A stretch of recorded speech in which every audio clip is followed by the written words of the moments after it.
আসসালামু আলাইকুম প্রিয় শিক্ষার্থীবৃন্দ, আশা করি অনেক ভালো আছো এবং অনেক বেশি বেশি লেখাপড়া করতেছো। আমি আশা করি বাংলা প্রথম পত্রের এমসিকিউ আমি যেগুলো দিচ্ছি এর বাইরে এক্সট্রা এমসিকিউ পড়ার প্রয়োজন নাই, শুধু শুধু সময় নষ্ট হবে। তবে ভিডিওতে মূল বই থেকে কোন বিষয়গুলো পড়তে হবে সেটা ইনস্ট্রাকশন দেওয়া থাকবে, অবশ্যই তোমরা সেটা ফলো করবে। অবশ্যই ভিডিওটি 3বার দেখবে।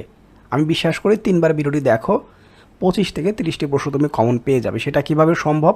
শুধুমাত্র উদ্দীপক নির্ভর যে প্রশ্নগুলো থাকবে সেই প্রশ্নগুলো তুমি কমন নাও পেতে পারো, কিন্তু উদ্দীপক নির্ভর প্রশ্নগুলো কোন গদ্য বা কোন পদ্য থেকে আসবে সেগুলো কিন্তু আমি ভিডিওতে অবশ্যই বলে দিব। তো চলো মূল ভিডিও স্টার্ট করি।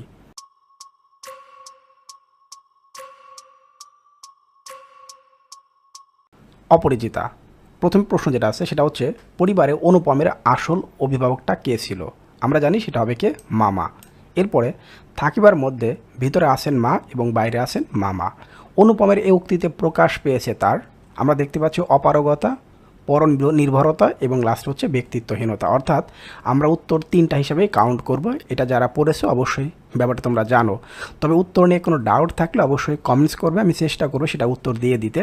তবে মূল বইয়ের রেফারেন্স দেবে, কোনো গাইড বা টেক্সট পেপার রেফারেন্স দিবে না। এখন দেখব আমরা, এ জীবনটা না দৈর্ঘ্যের হিসাবে বড় না গুণের হিসাবে, কথাটি দ্বারা কি বোঝানো হয়েছে? এটা হবে জীবন তুচ্ছ। গত বছর বাংলা প্রথম পত্র এমসিকিউ দেখেছিল আমার প্রায় প্রায় 2 লাখের বেশি শিক্ষার্থী দেখেছিল। এখনও ভিডিওটি আছে, দেখে নিতে পারো, বুঝতে পারবে। এখন দেখব আমরা পরের যে কোশ্চেনটা আছে সেটা হচ্ছে, অনুপমের বাবার প্রথম অবকাশ কী ছিল? সেটা ছিল হচ্ছে চাকরি থেকে অবসর। উদ্দীপক নির্ভর কোশ্চেন দিয়েছি, তার মানে এই গদ্য থেকে উদ্দীপক নির্ভর প্রশ্ন অবশ্যই হওয়ার সম্ভাবনা বেশি। জ্বালিয়ে রেখেছি মনের প্রদীপ, আমার ভোলে ভরা বাগান, তোমার ছোঁয়ায় ফুটুক ফুল, সান্ত্বনার আঙ্গুলে দেখো পরাগ আছে আমারে। উদ্দীপকে অনুপম চরিত্রের কোনটি রয়েছে? আমরা এটা বুঝতে পারছি, এটা হবে বিরহ বেদনা। আমি আবারও বলছি, প্রশ্নের উত্তর নিয়ে কোনো ডাউট থাকলে অবশ্যই কমেন্টস করে জানাবে, মূল বইয়ের রেফারেন্সটা দিবে। উদ্দীপকে অপরিচিতা গল্পের ন্যায় প্রকাশিত হয়েছে অনুশোচনা, অহমিকা, অনুনয়। আমরা দেখতে পাচ্ছি এখানে উত্তর 1 আর হচ্ছে 3 হিসাবে কাউন্ট করা হবে। অপরিচিতা গল্পে উল্লেখিত ফল্গু নদীর বৈশিষ্ট্যটা কী? এটা হবে অন্তঃসলীলা। অর্থাৎ আমরা উত্তর নিব হচ্ছে ক নাম্বারটা। এরপর দেখতে পাচ্ছি হচ্ছে, ঘরেতে এলো না সে তো, মনে তার নিত্য আসা যাওয়া, পরনে ঢাকাই শাড়ি, কপালে সিঁদুর। উদ্দীপকের চরিত্রটি অপরিচিতা গল্পের কাকে প্রতিনিধিত্ব করে? এটা আমরা দেখলেই বুঝতে পারি, এটা হচ্ছে অনুপমকে প্রতিনিধিত্ব করে, কারণ কথাগুলো অনুপমই সমস্ত ভাবতেছিল। উদ্দীপকে অপরিচিতা গল্পের যে দিকটি প্রকাশিত হয়েছে সেটা হবে অপ্রাপ্তির বেদনা। এটা হচ্ছে অপ্রাপ্তির বেদনা, এটা উত্তর দেখতে পাচ্ছি আমরা। আর আগেরটা ছিল কি? অনুপম। আরেকটা উদ্দীপক দেখতে পাচ্ছি, অর্থাৎ এই গদ্য থেকে উদ্দীপকটা বেশি হবে। যৌতুক একটি সামাজিক ব্যাধি, এর মূল বলছে উৎপাটনে তরুণদের এগিয়ে আসতে হবে, পাশাপাশি নারী শিক্ষার ব্যাপক উন্নতি ঘটাতে হবে। তাহলে এই উদ্দীপকের আলোকে আমরা প্রশ্নগুলো দেখব, যেহেতু পরের পেজে কোশ্চেনটা পড়ে গেছে, তো উদ্দীপকটা আরেকবার ভালো করে দেখে নাও। তাহলে যৌতুক একটি সামাজিক ব্যাধি, এর মূল উৎপাটনে তরুণদের এগিয়ে আসতে হবে, পাশাপাশি নারী শিক্ষার ব্যাপক উন্নতি ঘটাতে হবে। তাহলে আমরা দেখতে পাচ্ছি এখানে উদ্দীপকের তরুণদের এগিয়ে আসতে হবে বাক্যটি অপরিচিতা গল্পের ক্ষেত্রে কোন চরিত্রের জন্য উপদেশমূলক? আমরা বুঝতেই পারছি এটা হচ্ছে অনুপম। অনুপমের সেই সাহসটা নেই। আমার বয়স ছিল 23, এখন এখন হয়ে আছে, খেয়াল করে দেখো, এখন হয়ে আছে কত? সেটা হবে, আমরা বুঝতে পারছি, 27। তাহলে আমার বয়স হয়ে আছে, এখানে বলা হয়েছে আমার বয়স ছিল 23, এখন হয়ে আছে হচ্ছে 27। এখানে যদি একটা ডট ছিল তাহলে তোমরা বুঝে নিবা। তাহলে দেখতে পাচ্ছি এখন উত্তর হবে কত? 27। উদ্দীপকে কোশ্চেন অনুযায়ী দেখতে পাচ্ছি আমরা, যৌতুকের বিষয়টি মীমাংসা না হওয়ার বিয়ে, খেয়াল করে দেখো, না হয় বিয়ে ভেঙে যাওয়ার উপক্রম হলে পলাশ তার বাবাকে ডেকে বলল, বিয়ে করতে এসেছি, বউ নিয়ে বাড়ি যাব, দেনা পাওনার ধার আমি ধারি না। তাহলে এই উদ্দীপকের আলোকে আমাদের গল্পের কথা মনে রাখতে হবে। উদ্দীপকের পলাশের সাথে অপরিচিত গল্পের কোন চরিত্রের বলছে বৈপরীত্য রয়েছে, অর্থাৎ বিপরীত? আমরা জানি অনুপম এই কাজটি করেনি। উদ্দীপকে বর্ণিত কোন কোন বিষয় অপরিচিতা গল্প অনুপস্থিত? প্রতিবাদ, ব্যক্তিত্ব, অবাধ্যতা। আমরা দেখতে পাচ্ছি প্রতিবাদ বা ব্যক্তিত্ব এই দুটোর একটাও নেই। অপরিচিতা কোন পুরুষের জবানিতে লেখা গল্প? খুবই কমন একটা প্রশ্ন, এটা হবে উত্তম পুরুষ। তাহলে আগের উত্তরটা আমরা পেয়ে গেলাম, সেটা প্রতিবাদ আর হচ্ছে ব্যক্তিত্ব, অর্থাৎ 1 এবং 2 ছিল। পরের কোশ্চেনটা, অপরিচিতা গল্পের প্রতিপাদ্য বিষয়টা আসলে কী? সেটা হবে পণপ্রথার বিরুদ্ধাচরণ, এটা বলা হয়েছে দেশ সেবা। এই প্রশ্ন নিয়ে আমি একটু ডাউটে থাকি, এই কোশ্চেনটা উত্তরটা নিয়ে। তোমরা অবশ্যই এটার উত্তর আসলে ঠিক আছে কিনা। আমি যে টেস্ট পেপারে বা গাইডে বা বোর্ড কোশ্চেনে আমি উত্তর 1 এবং 2 দেখতে পেয়েছি। বর্ণভেদ নিয়ে কিছু বলা হয় না এই গল্পটার মধ্যে, তারপরে 1 আর 2, তাহলে উত্তর 1 আর 2 হিসাবে কাউন্ট করা হয়েছে। 1 আর হচ্ছে 2 নাম্বার। অপরিচিতা গল্পে রেল কর্মচারী কতটি টিকিট বেঞ্চে ঝুলিয়েছিল? আমরা জানি সেটা হবে 2টি। অপরিচিতা গল্পের কথক অনুপমকে পণ্ডিত মশাই কোন ফুলের সাথে তুলনা করতেন? এটা হবে শিমুল ফুলের সাথে তুলনা করতেন। তাহলে শিমুল ফুলের সাথে তুলনা করতেন। এরপর আমরা দেখতে পাচ্ছি পরে যে কোশ্চেনটা, এটা হচ্ছে তিনি কোনো মতে কারো কাছে ঠকিবেন না। তিনি বলতে অপরিচিতা গল্পে আমরা বুঝতেই পারছি এটা মামা হবে।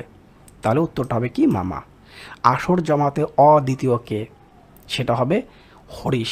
হরিশ হচ্ছে আসর জমাতে সবচেয়ে বেশি পটু।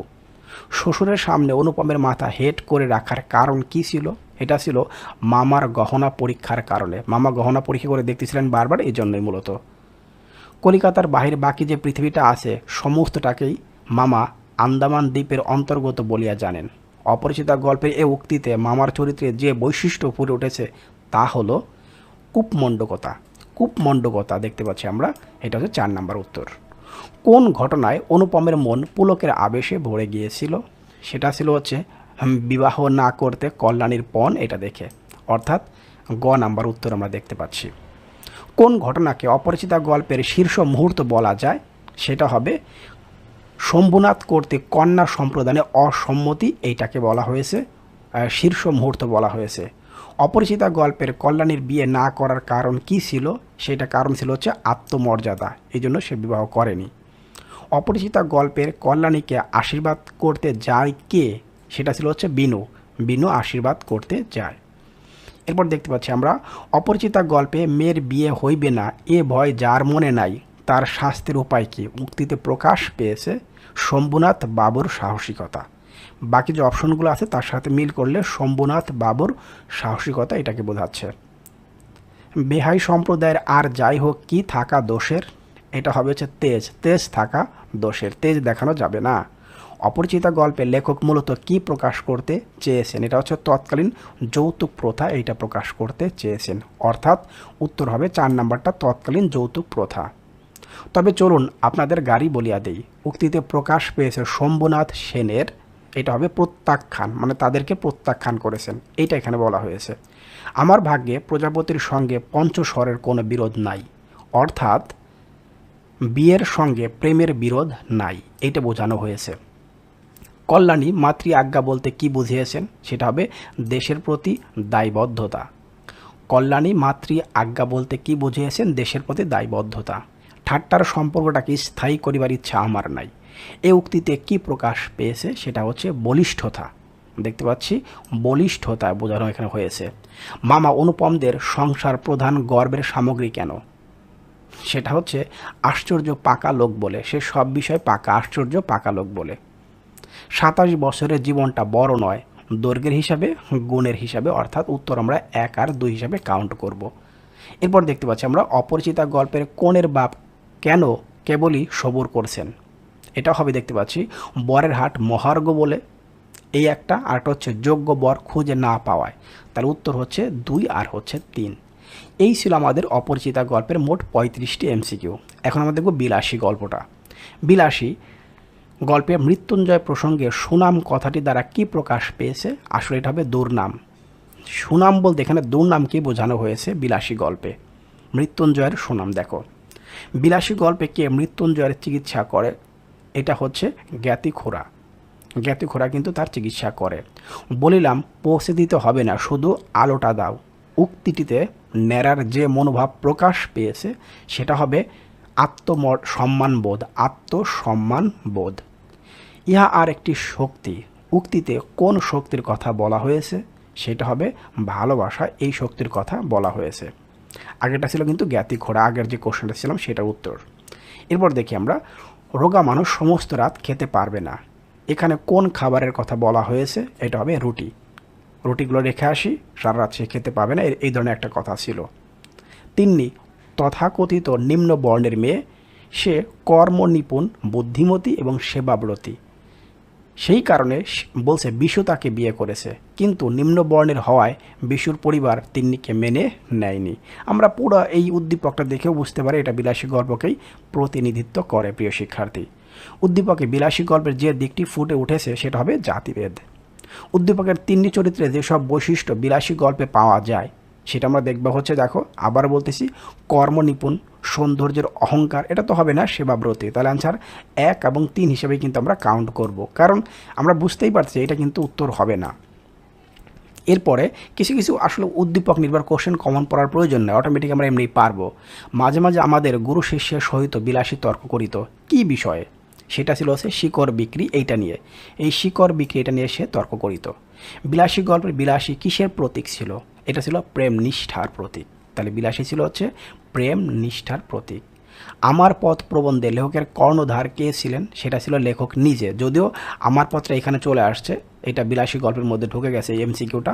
পরবর্তী আমরা যখন পড়ব তখন বুঝতে পারবে। 3rd ক্লাসে পড়া মৃত্যুঞ্জয়ের কোন ক্লাসে ওঠার খবর কেউ কখনো পায় না? এটা হচ্ছে 2nd ক্লাস। তাহলে 2nd ক্লাসের কথা কেউ কিন্তু পায়নি। মৃত্যুঞ্জয়ের বাগানে অর্ধেক অংশ কে নিজের বলে দাবি করত?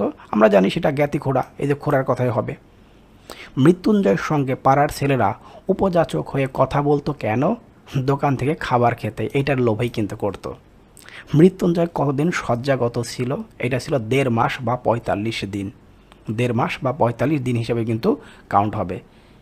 কে অনেক দিন মৃত্যুঞ্জয়ের মিষ্টান্নের সদ্ব্যয় করেছে? সেটা হবে জ্ঞারা, এখানে হচ্ছে ন্যাড়ার কথা বলা হয়েছে।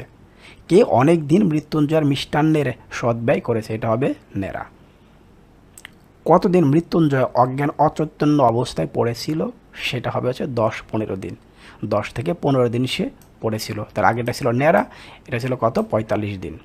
এরপরে ন্যাড়াকে পদ এগিয়ে দেওয়ার সময় বিলাসীর উদ্বেগের কারণ কী ছিল? মৃত্যুঞ্জয় একা ছিল বলে, এইটা, কারণ সারা রাত খেতে হবে না, মৃত্যুঞ্জয় একা ছিল বলে এই অংশের কথা বলা হয়েছে। এরপর দেখতে পাচ্ছি বিলাসী গল্পের ন্যাড়া তার এক আত্মীয়ের কাহিনী উল্লেখ করে কি বোঝাতে চেয়েছেন বিলাসী ও মৃত্যুঞ্জয়ের প্রেমের মহিমা। এক আত্মীয়ের কথা বলে আসলে দুজনের প্রেমের কাহিনীকে বলা হয়েছে, অর্থাৎ উত্তর হচ্ছে আমাদের জন্য খ নাম্বার। মৃত্যুঞ্জয় অমার্জনীয় অপরাধ বলতে বোঝানো হয়েছে বিলাসীর হাতে ভাত খাওয়াটা কিন্তু অমার্জনীয় অপরাধের কথা বলা হয়েছে। তাহার হৃদয় জয় করিয়া দখল করার আনন্দটাও তুচ্ছ নয়, সে সম্পদও অকিঞ্চিতকর নয়। উক্তিটি কোন গল্পের অন্তর্গত? খুবই ইম্পর্ট্যান্ট একটা প্রশ্ন এই 55 নম্বরটা। এটা হচ্ছে দেখতে পাচ্ছি বিলাসী গল্পের। মৃত্যুঞ্জয় যে সাপটা ধরেছিল সেটির নাম কি ছিল? খরিশ গোখরা, অর্থাৎ 4 নাম্বার উত্তর আমরা দেখতে পাচ্ছি খরিশ গোখরা। সাপে কামড়ানোর কত মিনিট পরে মৃত্যুঞ্জয় একবার বমি করলো? এইটা ছিল হচ্ছে 15-20 মিনিট পর, অর্থাৎ 15 থেকে 20 মিনিট পর সে একবার বমি করে। কামাসকাট্টায় কতটি জীবন্ত আগ্নেয়গিরি আছে বলা হয়েছে বিলাসী গল্পে? সেটা হবে 17টি। উপরের আদালতের হুকুম বলতে কোনটিকে বোঝানো হয়েছে? স্রষ্টার নির্দেশ। উপরের আদালতের হুকুম বলতে স্রষ্টার নির্দেশকে বোঝানো হয়েছে। সরস্বতী খুশি হইয়া বর দিবেন কি? কাদের বর দিবেন? এটা বলা হয়েছে ছাত্রদের পাশ ফেলে নিয়ে যে ঘটনা, সেই ঘটনার প্রেক্ষিতে বলা হয়েছে। বিলাসী গল্পটি ভারতীয় পত্রিকায় কোন সংখ্যায় প্রকাশিত পেয়েছে? তোমরা বুঝতেই পারছো এখানে দুটি প্রশ্ন আছে। বিলাসী গল্প তাহলে ভারতীয় পত্রিকায় কিন্তু প্রকাশিত হয়েছে। কোন পত্রিকায় প্রকাশিত হয়েছে? ভারতীয় পত্রিকায়। এটা কিন্তু সিঙ্গেল হিসেবে এমসিকিউ আসতে পারে, তাহলে এটা হবে বৈশাখ সংখ্যায়। বিলাসী গল্পের কথক ন্যাড়া, তাহলে বিলাসী গল্পের কথকটাকে ন্যাড়া, বিলাসী গল্পের কথক হবে ন্যাড়া। চরিত্রে কার ছেলেবেলার ছায়াপাত ঘটেছে? আমাদের শরৎচন্দ্রের, যিনি এটা লিখেছেন। শরৎচন্দ্রের প্রথম মুদ্রিত রচনা কোনটি? প্রথম মুদ্রিত রচনা হবে মন্দির। বিলাসী গল্পের গ্রামের ছেলেদের স্কুলে যেতে হয় 2 ক্রোশ পথ পায়ে হেঁটে, বর্ষার দিনে 1 হাঁটু কাদা ভেঙে, গ্রীষ্মের দিনে ধুলার সাগর সাঁতরে, অর্থাৎ উত্তর হবে 3টাই। বারবার পরে এটা আয়ত্তে রেখে দেবে প্রিয় শিক্ষার্থী। বিলাসী গল্পের লেখক প্রমোশনের দিন মুখ বার করে বাড়ি ফিরে এসে ভাবতেন মাস্টারকে ঠ্যাঙানো উচিত, বিদ্যা এক অমূল্য ধন, অমন বিশ্রী স্কুল ছেড়ে দেওয়াই উচিত। এখানে 1 এবং 3-এর কথা বলা হয়েছে, মাস্টারকে ঠ্যাঙানো উচিত, মনে হয় উত্তর 1, 2, 3 তিনটাই হবে।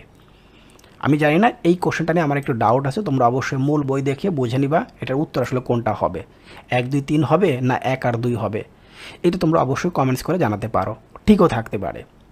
ন্যাড়াকে সাপ ধরার বিদ্যা শেখাতে বিলাসীর আপত্তি ছিল, কারণ কাজটি বিলাসী অপছন্দের, তিনি এটা পছন্দ করতেন না, শক্ত এবং ভীতিকর, অর্থাৎ 1 আর হচ্ছে 2 নাম্বার উত্তর, 1 এবং 2 নাম্বার উত্তর হিসেবে নিব।